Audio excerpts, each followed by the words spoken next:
You know, I used to think that once you reach a certain level of success, the doubt would just disappear.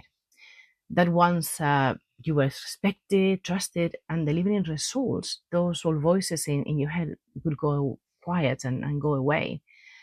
But they didn't. When I was working as a financial advisor and before that in accountancy, it looked like I had it all together. I had the knowledge, the experience, and I met deadlines. I delivered. I was very successful. But inside, there was this constant tension. The systems would crash on reporting days. There were deadlines that didn't care if it was Sunday or your only day off. You just needed to push on because high standards were the minimum. I had to make sure every report was precise, every number line up, not just for compliance, but for the company, for the client, and for the bigger picture. And on top of that, I had to lead a team. I had to show up motivated even when I was exhausted. But the hardest part wasn't the workload. It was the inner voice, the one that would quietly whisper, is this good enough? What if you missed something?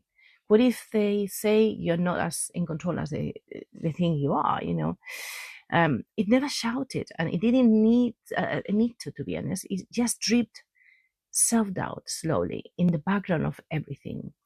And that's the thing most people don't realize, especially with high performance like I was.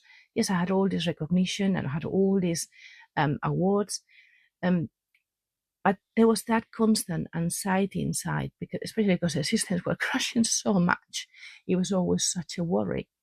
So it got to a point of where you get sometimes frozen, and it's no laziness, it's no fear of hard work. It's a constant fight of that invisible enemy, the one within, that voice that's not really ours, is our programming from childhood, from school, from corporate culture that tell us, don't get it wrong. Don't be too visible. Don't let anyone see you struggle. What are they going to think? And what happens is we keep performing, but we shrink inside. And that inner split, it costs us. It costs clarity, it costs energy, it costs the joy that should come with doing meaningful work. It costs family, relationships, time of quality with them.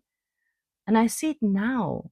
I see it now with my clients. So many people I work with, they're smart, they're capable, they're passionate, but they're still fighting themselves. They're still waiting to feel ready. They're still delaying the next move. They're still thinking that they need to fix something before they can just be who they are.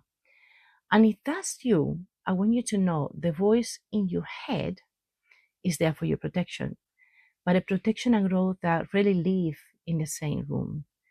I don't need to be fearless. Neither you do.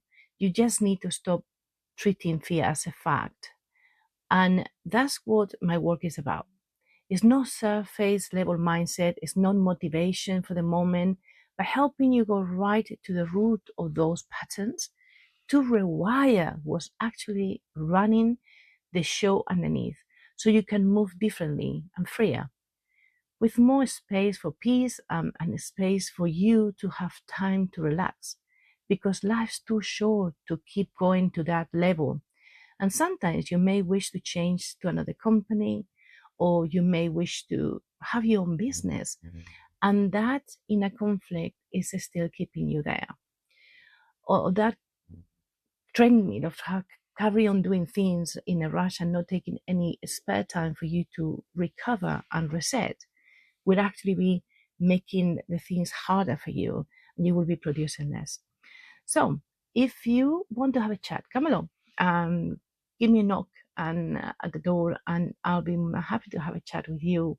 I'm also inviting you to obviously come to our coffee mornings. I run one in Battersea on a Friday, but there will be an online. It's going to be fantastic. I'm really excited about this because it's a new platform and it's going to be so much fun being there. So I'm looking forward to meeting you soon. I'll see you then.